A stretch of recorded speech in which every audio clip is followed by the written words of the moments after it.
I was at a fundraiser for a local fundraiser for John McCain and for some of the members of the so-called Young Guns. At that point, that was like Eric Cantor, no longer in Congress, and Kevin McCarthy's the only Young Gun left. It was like Paul Ryan, Eric Cantor, those were the Young Guns. In any case, there was a fundraiser, and this guy I knew Elliot Broidy. Elliot was, at that point, the RNC chair in terms of fundraising. He was like the fundraising chair for the RNC. This guy I knew, good friend of mine, he was like, you're an up-and-comer. When you meet Elliot, just ask him for your wildest dream. Just ask him for your wildest dream. And I didn't know anything. I'm like, okay. We go to this fundraiser. It's like poolside in Beverly Hills. And I kind of like go over and he kind of looks at me because he knows I'm going to ask him for something. And I sit down and he's like, so what do you want? And I said, okay, so here's what I want. I need $1 million because I want to go and pay for myself to be syndicated on radio. I want to turn that into a massive data operation where I have, a huge number of followers, and then I want to monetize that for both political and financial gain. And he said, look, what's your end goal? And at the time I was like, this is 2008, so I was 24. So I was like, and then I'm going to be president. And he looks at me and he goes, what's wrong with you? Like, what's wrong with you? That's not going to happen.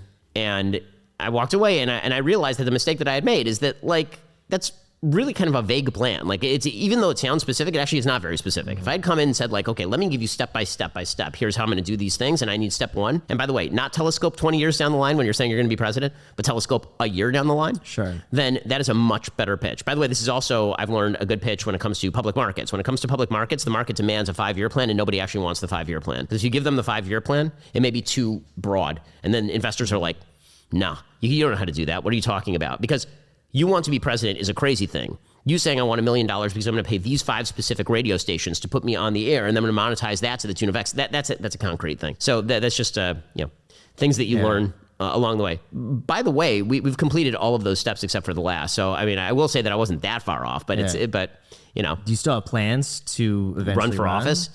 Not until I'm 70. Why not until you're 70? Because you can't be president unless you're an octogenarian.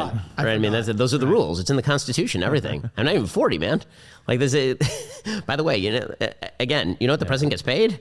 I'm having a better year, like Babe Ruth. I'm having a better year than the president. True. But could you see yourself at some point in the future running for president? Or do you think that you could potentially have more power and influence managing the biggest conservative media outlet? I mean, I do think the latter. Meaning, listen, the president is the most powerful person on the planet for sure, but it's for a determined period of time within a constitutional structure. In terms of touching people's lives and changing how they think and all of that, I think that, it's very difficult to think that over the course of the next 20, 30 years, I couldn't have more impact doing what we're doing right now. Does the president really have that much power? Because my understanding is most of it is Congress, the House and the Senate. Well, I mean, I'll say that I tend to think that the legislature, unfortunately, has become sort of a vestigial organ of government. It doesn't do a lot other than kick omnibus packages over to the executive, who really does kind of all the implementation.